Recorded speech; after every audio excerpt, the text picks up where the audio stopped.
Bueno, pues Manuel es psicólogo, psicoterapeuta, es director de psicodrama, que quizá aunque utilice otras técnicas, pero se ha centrado mucho en ese modelo dentro del ámbito de la psicología. Es psicoterapeuta familiar, hizo el máster de psicoterapia relacional por la Universidad de Sevilla. Y bueno, además de trabajar con asociaciones, varias asociaciones de psicodrama a nivel nacional, docente, supervisa clínicamente mucho con este modelo del trabajo que hacen los equipos de tratamiento familiar, y además tengo el gusto de decir que está dentro de mi junta directiva del Colegio Profesional de Psicología, Colegio Oficial de Psicólogos, con lo cual para mí es un placer presentarlo. Tiene un título, su comunicación muy sugerente, diría yo, que va de víctimas y verdugos, intervención y violencia filoparental desde un equipo de tratamiento familiar. Te doy la palabra, Manuel. Bueno, muchas gracias, Reyes, gracias a la Consejería, al Servicio de Prevención, a Carmen, a la encabeza. Y bueno, me pidió Carmen que estuviera aquí para hablar de los equipos de tratamiento familiar, en representación de tantísimos equipos y profesionales. Y luego también me dijo que presentara un caso sobre violencia filoparental. Claro, luego me dijo que había 15 minutos. Entonces pues esto va a ser como va a ser un poco complicado. Entonces pretendo dejar un poco claro qué es un equipo de tratamiento familiar. Luego no sé si al final tendré tiempo para hablar del tratamiento, que es lo que hago y lo que me gusta, con pinceladas, con 4 pinceladas para la reflexión o luego para las preguntas. No pretendo mucho más. Hablar de los equipos de tratamiento familiar teniendo en cuenta que, como decía Rey hace un momento, tienen 20 años, pues bueno, se supone que yo digo, deberíamos conocer ya, ¿no? Después de 20 años, conocer ya los equipos, qué es un ETF, qué es un equipo de tratamiento familiar.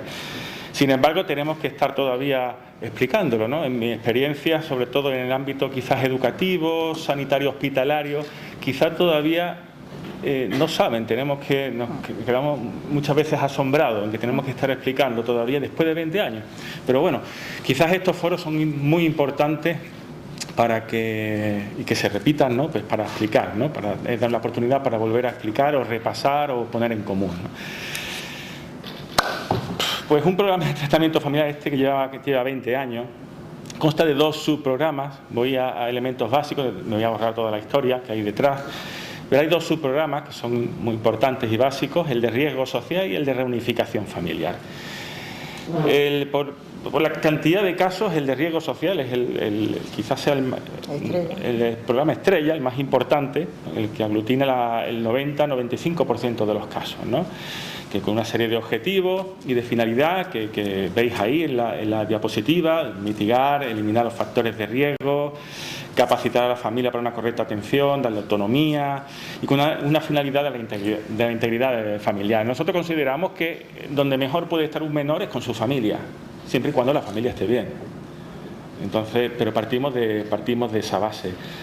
Entonces trabajamos con la familia cuando hay, evidentemente, menores de edad. Este es un requisito fundamental que en muchos servicios y en muchos equipos no se conoce o incluso no se quiere aceptar, y que tengan un pronóstico de recuperabilidad positivo. Luego explicaremos un poco qué es eso, ¿no? El segundo subprograma es el de reunificación familiar, que es la reintegración del menor en su grupo original, ponemos aquí, en su familia, cuando anteriormente ha habido una medida de protección, una medida de desamparo. Se trabajan con la familia en la situación que originaron la separación del menor, paralelamente a que los en centros de protección están trabajando, hoy lo vamos a ver aquí también con otros compañeros, están trabajando con el menor. Y finalmente ese ajuste, cuando se produce la reunificación, ese ajuste familiar que nos parece fundamental. Aquí está todo su programa. Esta es la parte que aquí hay varios representantes de equipo de tratamiento familiar, de Alcalá, de Coria, de Lebrija, hay varias colegas, y conocerán quizá esto que lo controvertido del tema del tiempo. Aquí estamos precisamente con el tiempo, faltan 3 minutos, faltan 2 minutos. Y el tema del tiempo en los ETF es fundamental también. Es decir, para el programa de riesgo social tenemos 12 meses de tratamiento. Luego tenemos la posibilidad, fundamentándolo, de 6 meses de prórroga, más otros 6 meses de seguimiento. En reunificación tenemos menos, tenemos 12 meses de tratamiento, más 6 meses de seguimiento. Este tema del tiempo es un tema bastante complejo para los que trabajamos en los equipos de tratamiento familiar. Bastante complejo porque nos crea muchas veces sensación de impotencia, en el sentido de que los tiempos de la administración, los tiempos de los programas, los tiempos incluso de los profesionales no se corresponden en muchas ocasiones a los tiempos de la familia y muchísimo menos a los tiempos de los menores. Entonces nos encontramos en muchísimas ocasiones cuando después de 12 meses de trabajo muy intenso con las familias, con los menores, a diferentes niveles, con los diferentes subsistemas, después de 12 meses el menor está preparado para trabajar. El menor se abre y entonces cuando empieza el verdadero proceso de psicoterapia. Y en ese momento tenemos que cerrar. Ahí aparece la inventiva de cómo engañar al servicio de prevención, ahora que no nos escucha, para poder alargar un poco el tiempo y demás. Pero realmente nos crea mucha impotencia cuando nos apasiona este trabajo, nos apasiona el trabajo con las familias, con los menores, y cuando sabemos todos y todas que los tiempos de los menores son otros. Bueno, criterios de inclusión, la fuente quizá de derivación me parece importante, quiero ir rápido.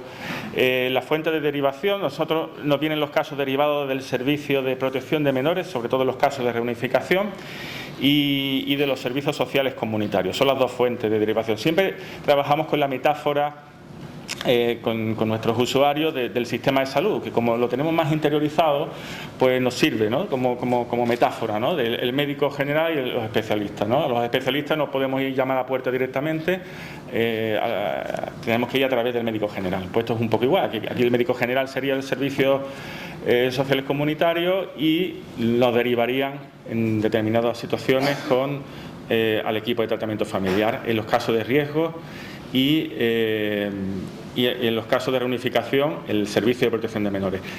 Clave aquí es el pronóstico de recuperabilidad positivo.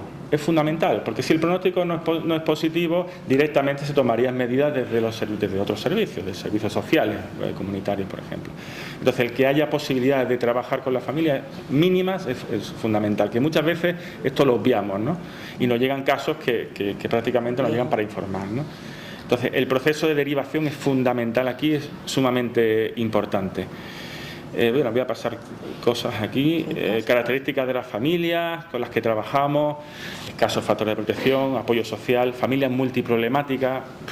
Aquí podemos englobar muchas cuestiones.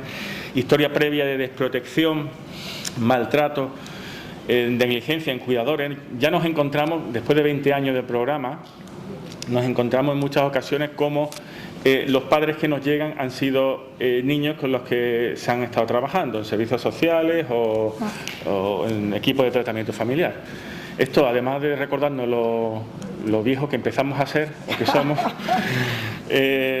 la verdad es que a mí personalmente me crea una sensación de tristeza, ¿no? De que, bueno, hay veces que podemos conseguir cosas y hay veces que no, que están ahí de otra manera, y que los ciclos, como decía Stefano Cirillo, los ciclos se repiten y se cierran, ¿no? Esta parte es muy controvertido, ¿no? Que ya sabéis también lo que trabajáis en ETF, el contexto de ayuda, el contexto de control, ¿no? Y la relación con la alianza terapéutica.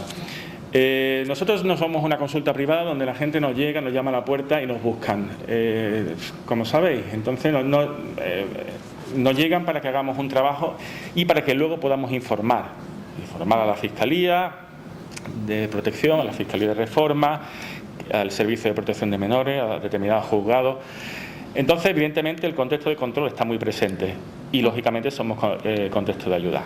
Esto es muy controvertido, esto es muy difícil. Yo siempre hablo de que el trabajo psicoterapéutico y el trabajo en general, terapéutico, no psicoterapéutico necesariamente, en un ETF hay una parte muy de ciencia, muy técnico, y una parte de arte. Y quizás en la parte de arte está muy relacionado el cómo ese juego de pedales, ese juego de embrague, muchas veces con esta imagen, ¿no?, del control de la ayuda, cómo se puede ver. Para mí es fundamental el encuadre. Alguna vez lo hemos hablado con Victoria Hidalgo, está con ella está liderando un grupo para revisar el manual del equipo de tratamiento familiar, para actualizarlo. Hablamos de esto, el encuadre es fundamental para definir con la familia que somos ayuda y que somos control. Esto es muy difícil, que la familia se abra, que consigamos esa alianza terapéutica sabiendo que luego vamos a informar. Pero la transparencia y con la familia en el momento inicial, en ese encuadre, es fundamental. Y este es otro tema también con cierta controversia, la interdisciplinaridad, multidisciplinaridad. Está claro que somos un equipo de multidisciplinaridad, no lo he dicho al principio, pero estamos formados por educadores sociofamiliares, por trabajadores sociales y por psicólogos o psicólogas. Pero pretendemos, digo pretendemos porque hay veces que se consigue, hay veces que es difícil conseguir trabajar en procesos de interdisciplinaridad. Para eso nos servimos muchas veces de la formación, de supervisión y demás, porque nos parece muy importante el poder trabajar conjuntamente las tres disciplinas. Ahí está el control. Aquí está el control. Las tres disciplinas nos parece fundamental.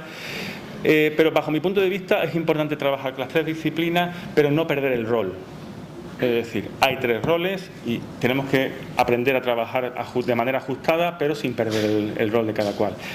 Los ETF tienen una posición central entre los sistemas, una posición muy privilegiada, diría yo, ¿no? Porque estamos por los perfiles de familia, de los que no voy a parar ahora, porque se ha hablado durante toda la mañana de perfiles de familia, que se trabaja en desprotección y en violencia filioparental. Trabajamos entre estos subsistemas, el sistema jurídico, social, educativo, de salud. Trabajamos con familias donde tenemos que coordinarnos, la coordinación es fundamental, con institutos, con colegios, en el sistema educativo, con otros servicios sociales, asociaciones, con la Fiscalía, con los equipos técnicos de Fiscalía, USMI, atención primaria. Entonces, es fundamental la coordinación. Bueno, aquí hay algunas viñetas que yo creo que puse, que de alguna manera lanza un poco el mensaje de dónde se inician la violencia filioparental, ¿no? Aquí hay algunas más. Bueno, elementos para la reflexión. Bueno, se ha hablado mucho esta mañana, yo no voy a repetir. Violencia directa por exposición, la falta de límite. A mí me hacía pensar la falta de límite, que se ha hablado mucho esta mañana. Cuánto tiene que ver por el temor, la incapacidad de los padres, por el rechazo, por comerse el rechazo del hijo y el sentimiento de soledad que hay detrás, ¿no? Ante la puesta de límite. La inversión de roles que aparece muchísimo en padres chicos, adolescentes que se convierten en el hombre de la casa. Lo transgeneracional es fundamental, la figura de los abuelos, aquí tiene mucho que decir, nosotros trabajamos mucho, yo trabajo mucho desde lo transgeneracional. Si hay abuelos y están bien de salud, los traigo, porque me parecen fundamental lo que pueden aportar, ¿no? Y los disparadores. El detectar los momentos del disparador cuando aparece la violencia filioparental me parece fundamental. El juicio social, que siempre está presente. Quizá lo del juicio social es lo que me inspira el título de víctimas y verdugos, ¿no? Que ese juicio social donde estos adolescentes que ejercen la violencia son verdugos, pero no se cuesta ver la parte de víctima, ¿no? Y bueno, es triste eso, que no podemos ver eso. Y si no podemos ver eso, no vamos a poder ayudarles. Eso es evidente. Y luego instrumentos en psicoterapia, de sesiones individuales con las que trabajamos. El paraguas metodológico desde que trabajamos es el paraguas ecosistémico. Yo particularmente trabajo, como decía Reyes, como psicodramatista, pues introduzco también la metodología psicodramática, que a mí me resulta fundamental para trabajar en estos casos y en muchos otros, ¿no? Como decía antes, sesiones individuales, familiares, sesiones trigeneracionales. Como digo, si existen abuelos, para mí es muy importante, es un aporte muy importante para trabajar, ¿no? Y luego, en cuanto a técnicas, de imágenes psicodramáticas, trabajo imágenes con cuerpo, con tela, dramatizaciones, hay muchos elementos, objetos intermediarios como títeres. Los títeres me sirven mucho para trabajar con la familia. Una variante de la técnica de construcción de imágenes, como son las figuras de animales, me sirven mucho. Aquí muestro algunas fotos. Estas son formaciones que hago para trabajar con objetos intermediarios e intraintermediarios en violencia filioparental, con títeres. Aquí hay la figura de animales, que bueno, es una variante de la construcción de imágenes psicodramáticas que funciona como un objetivador terapéutico, ¿no? Entonces trabajamos con la familia, a veces a nivel familiar y a veces a nivel individual, con esta figura de animales, y que funciona muy bien para el trabajo terapéutico, ¿no? Y para poner fuera un poco lo que está ocurriendo dentro de la familia, ¿no? Mucho más, no sé, quizá podemos parar aquí, o si luego en las preguntas queréis que maticen alguna cuestión, bien, pero quiero intentar ser respetuoso con los tiempos porque sé cómo vamos, ¿no? Bueno, gracias, Manolo. Y un aplauso.